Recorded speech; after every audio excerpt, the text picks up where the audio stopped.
Hello guys, good morning. Merry Christmas. Ito mga idol, mag-aral nga tayo kung paano gamitin yung chopstick. May binili yung anak ko doon sa Binondo, Maynila. Pumunta sila kahapon. Dinalhan ako ng ito parang hindi naman to siumay pero ang forma niya siumay.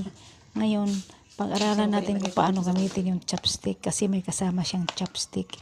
Ayan mga idol, 'Di ba? First time ko lang humawak ng chopstick mga idol. Ayan diba? Ang tagal ko makakuha. Hindi para madaling gumamit ng chopstick mga idol.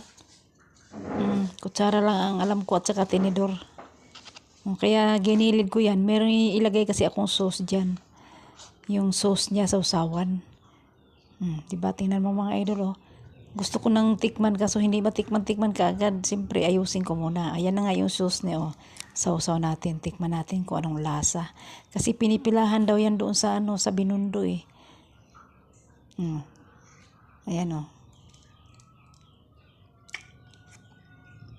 masarap siya mga idol pero hindi siya lasang siumay. Iba ang lasa na kaysa siumay. Ayan mga idol Okay mga idol, thank you for watching. Bye-bye.